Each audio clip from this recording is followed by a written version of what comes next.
नमस्कार विद्यार्थी मित्रांनो, मी तुमची एड्युकेटर श्वेता चंदनकर तुम्हा सर्वांचे global online UGC net set exam preparation या युट्यूब चॅनलवर स्वागत करते.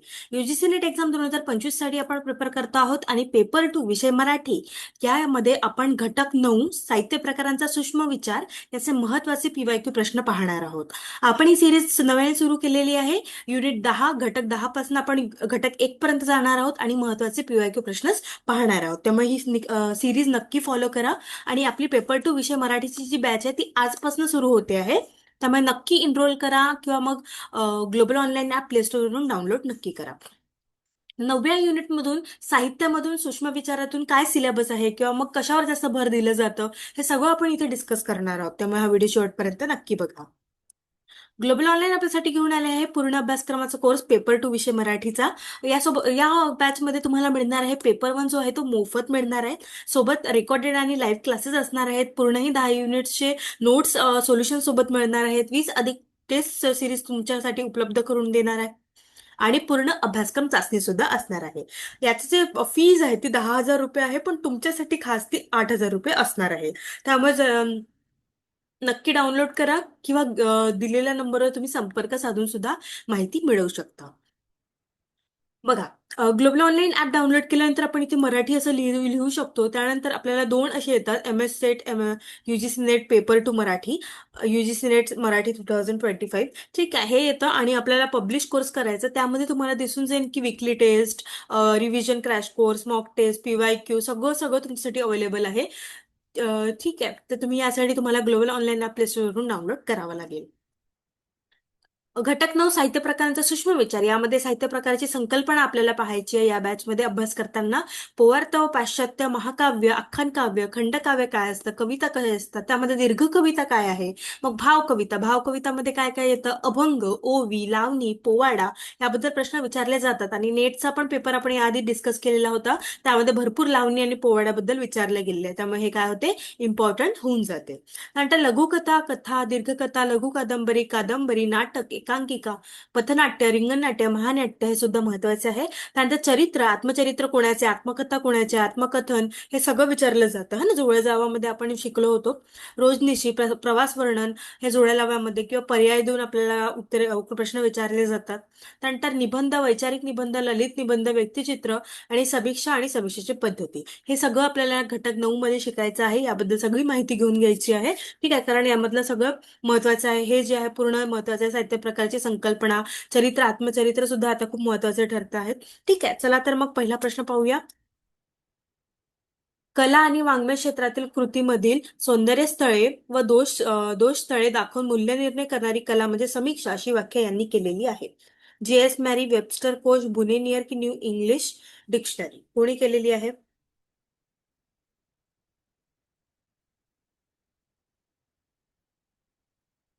हे केले आहे वेबस्टर कोश यांनी. कला आणि साहित्य क्षेत्रातील कलाकृतीचे सुंदर आणि दोषपूर्ण पैलूंचे मूल्यांकन करण्याची आणि त्यांना अधोरेखित करण्याची कला म्हणजे समीक्षा असं कोणी केलं म्हटलेलं आहे, असं वेबस्टर कोश यांनी म्हटलेलं आहे. त्यामुळे आपलं उत्तर काय असणार आहे?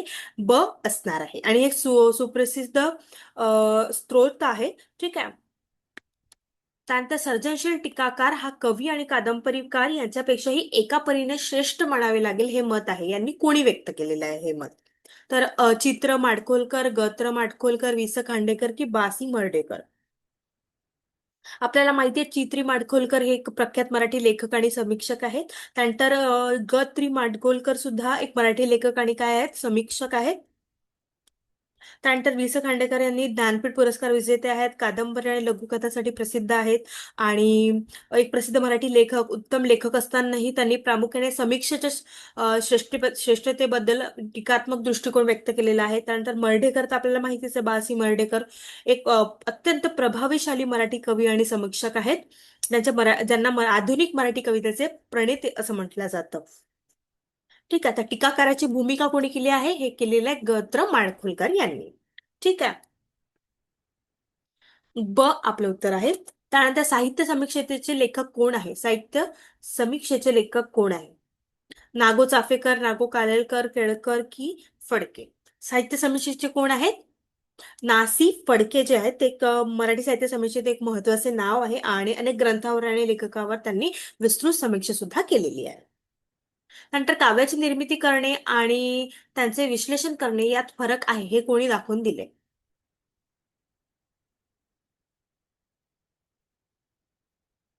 काव्याची निर्मिती करणे आणि त्यांचे विश्लेषण करणे या फरक आहे हे कोणी दाखवून दिले? अरिस्टॉटल जे आहेत त्यांनी दाखवून दिलेले आहे. अरिस्टॉटलने त्यांच्या पोएटिक्स या ग्रंथात कवितेच्या स्वरूपाचे विस्तृत विश्लेषण केले आहे आणि ते कला आणि ज्ञानाच्या इतर प्रकारापासून वेगळे केले, ज्यामुळे साहित्यिक टीका आणि विश्लेषणाचा पाया रचला गेला. ठीक आहे. पोएटिक्स कुठून, कोणत्या याच्यातून? पोएटिक्स या ग्रंथात त्यांनी विश्लेषण केलं आहे. त्यामुळे आपलं उत्तर काय असणार आहे? ब असणार आहे. समोरचं आहे समीक्षेचे कार्य. समीक्षेचे कार्य काय आहे? साहित्य कृतीवर वस्तुनिष्ठपणे भाष्य करणे, साहित्याचे विश्लेषण, तुलना करणे, त्याचा अर्थ लावणे, वळण लावणे की यापैकी सर्व. तर समीक्षेचे कार्य कोणते आहे? यापैकी सर्वही आहे, कारण साहित्य कृतीवर वस्तुनिष्ठपणे भाष्य करणे महत्वाचे ठरते. वस्तुनिष्ठपणे म्हणजे तटस्थपणे भाष्य करणे, है ना. गुण दोषावर लक्ष केंद्रित करणे. त्यानंतर तुलना पण आपल्याला करावी लागते, कारण साहित्य कृतीचे स्थान आणि महत्व अधिक स्पष्ट होते. त्यानंतर त्याचा अर्थ लावणे म्हणजे की वळण देणे, दिशा देणे, हे सुद्धा महत्वाचे ठरते. हे त्यामुळे आपलं उत्तर काय असणार आहे? ड असणार आहे. त्यानंतर टीका विवेक या ग्रंथाचे लेखक कोण आहेत?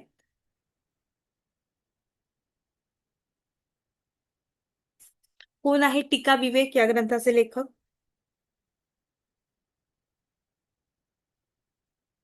एक मिनिट.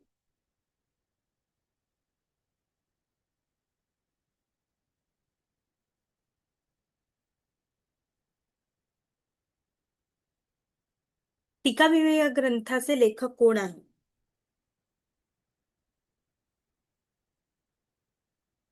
श्री के क्षीरसागर जे आहेत ते याचे लेखक असणार आहे.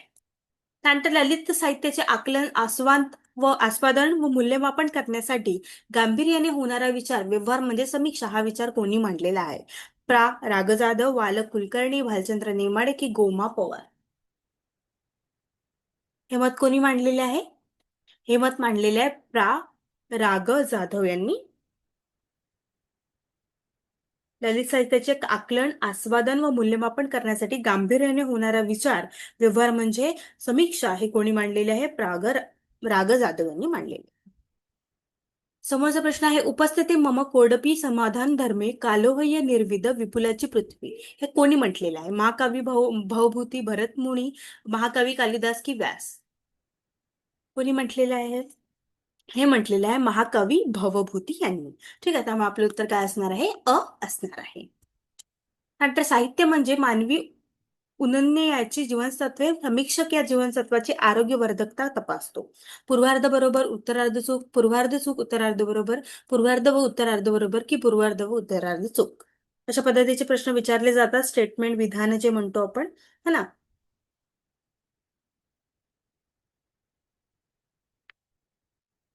काय आहे? दोन्ही बरोबर आहे. तांत्रिक दृष्ट्या जुळलेले आहेत, कारण समीक्षक मानवी विकासावर साहित्याचे मूल्य आणि प्रभाव यांचे विश्लेषण करतात, म्हणून पहिला अर्धा भाग पूर्वार्ध आणि दुसरा अर्धा भाग उत्तरार्ध दोन्ही बरोबर आहे. त्यामुळे आपलं उत्तर काय असणार आहे? क असणार आहे. तर त्या समीक्षेच्या विकासाला या नियतकालिकांनी हातभार लावलेला आहे. सांगा बघू. विविध ज्ञान विस्तार, सत्यकथा, अभिरुची की यापैकी सर्व? समीक्षेच्या विकासाला यापैकी सर्व नियतकालिकांनी हातभार लावलेला आहे. आणि एक गोष्ट तुम्ही सगळ्यांनी लक्षात घ्या, नियतकालिक यावर प्रश्न विचारले जातात की त्यांनी कोणी सुरुवात केली, कधी सुरुवात केली, त्यामुळे हे सगळं तुम्ही लिहून घ्या. ठीक आहे. विविध ज्ञान विस्तार, सत्यकथा, अभिरुची, ठीक आहे, यापैकी सर्वांनी नियतकालिमध्ये हातभार लावलेला आहे. त्यामुळे आपलं उत्तर काय असणार आहे? ड असणार आहे.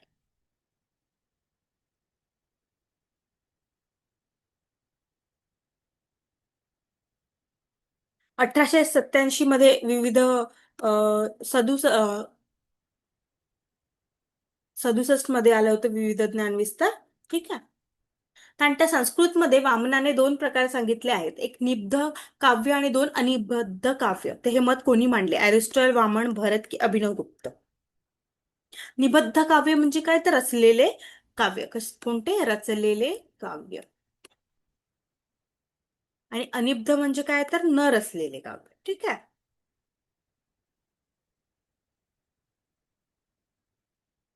येस, आपलं उत्तर काय असणार आहे? ब असणार आहे, वामन. हे कोणी सांगितले? संस्कृतमध्ये वामनाने दोन प्रकारे सांगितले आहे. वामन. राष्ट्रजीवनाला व्यापून टाकणारी समस्या असते. राष्ट्रजीवनाला व्यापून टाकणारी चित्रित केलेली समस्या असते. काय? महाकाव्य, खंडकाव्य, आख्यान काव्य की दीर्घकाव्य?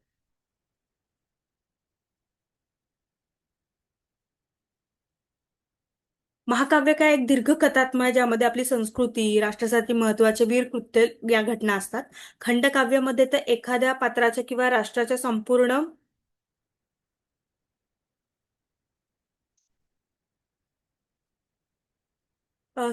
जीवनापेक्षा जीवनाच्या विशिष्ट घटनेवर आणि पैलूवर केंद्रित आहे. त्यानंतर आख्यान जो आहे ते एका कथेचा किंवा कथेचा संदर्भ देते जे विविध स्वरूपात असू शकते. आणि दीर्घकाव्य काय आहे ते एक सामान्य शब्द आहे जो महाकाव्य किंवा इतर प्रकार असू शकते.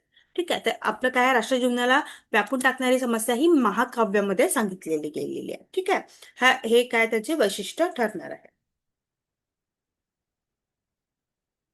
नंतर महाकाव्यांना असे म्हणतात: अनिब्ध काव्य, आर्षकाव्य, भाव्यकाव्य, खंडकाव्य. मी आपण आताच बोललो होतो, काय म्हणतात महाकाव्यांना?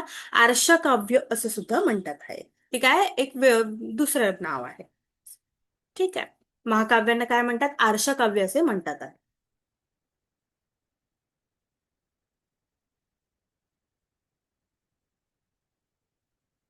आर्षकाव्य म्हणजे नक्की काय? आर्षकाव्य म्हणजे विशिष्ट प्राचीन आणि पारंपरिक महाकाव्याचा संदर्भ देते, जे बहुतेकदा संस्कृत साहित्यातील रामायण आणि महाभारत सारख्या ऋषींना दिले जाते, ज्यांना महाकाव्याची प्रमुख उदाहरणे मानली जातात. ठीक आहे, त्यानंतर हिंदुसी महाकाव्य म्हणून त्याचा उल्लेख केला जातो. रामायण, महाभारत, शिवचरित्र, यशवंतराव मेघदूत शंकातून की यापैकी कोणीही नाही. हिंदूची महाकाव्य म्हणून रामायण, महाभारत यांचा उल्लेख केला जातो, हे आपल्या सगळ्यांनाच माहिती आहे. त्यामुळे आपलं उत्तर काय असणार आहे? असणार आहे. नंतर यांनी महाकाव्य निर्मिती केली: कालिदास, माघ, हर्ष यापैकी सर्व.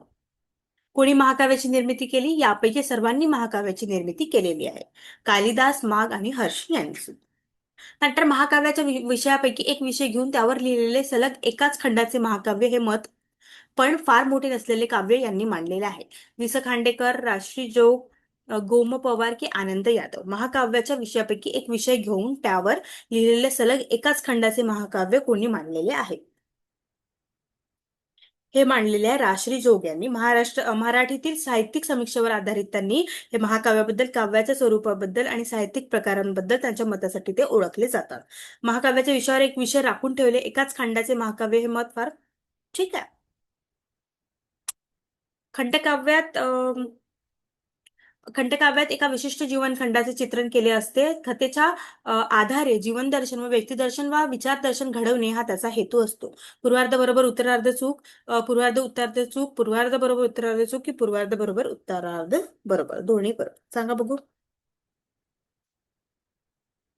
पूर्वार्ध बरोबर आणि उत्तरार्ध सुद्धा याचं बरोबर आहे. काय म्हणजे काय?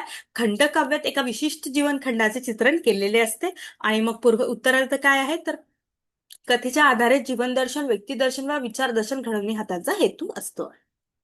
त्यानंतर खंडकाव्य हे दुसरे तिसरे काही नसून नाट्यगीताचा सेंद्रिय विकास आहे, हे मत कोणाचे आहे? मधुकर तोरडमल, डॉक्टर हकी तोरडमल, मधुसूदन कालेलकर, चिंतरंजन कोल्हटकर.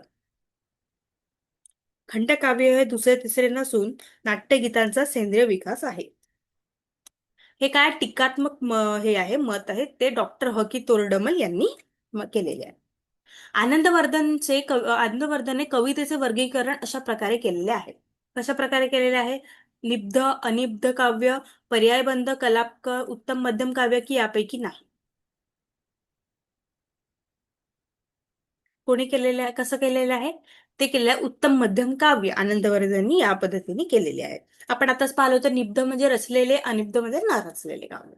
त्यानंतर अधम वा चित्रकाव्य हे काव्याचे प्रकार यांनी सांगितलेले आहे: दंडी, वामन, आनंदवर्धन की यापैकी कोणीही नाही? अधम वा व चित्रकाव्य हे कोणी सांगितले आहे? आनंदवर्धन यांनी सांगितलेले आहे.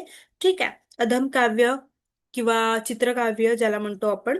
आणि संस्कृत साहित्यिक समीक्षेतील एक महत्वपूर्ण व्यक्तिमत्व आहे आनंदवर्धन यांनी ध्वनी सिद्धांत मांडलेला आहे, आपल्याला माहितीच आहे. ध्वनी काव्य, गुणीभूत, व्यंगकाव्य, चित्रकाव्य, अधम काव्य ज्याला आपण असं म्हणतो.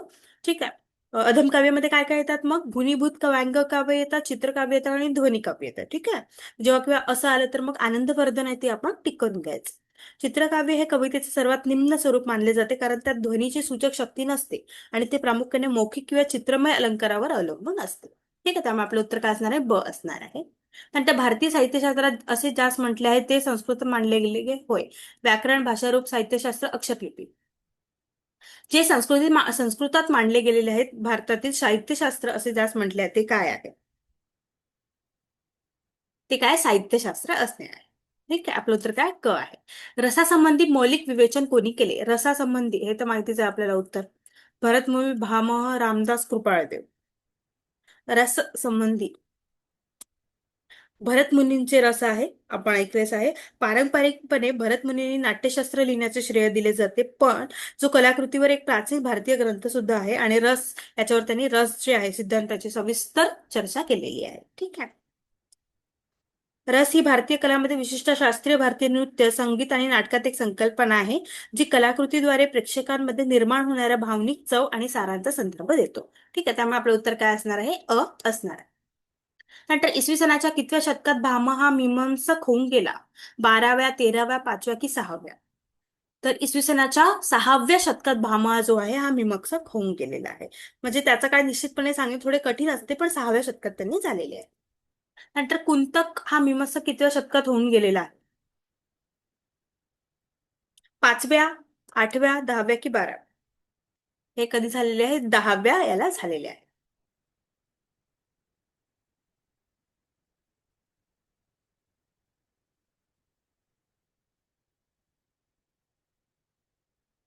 समोरचा प्रश्न आहे, 7व्या शतकातील कोणत्या मीमांसाने काव्यदर्शी या आपल्या ग्रंथात अलंकाराचे सूत्र मांडलेले आहे? दंडी, भरतमुनी, भामह की रामदास?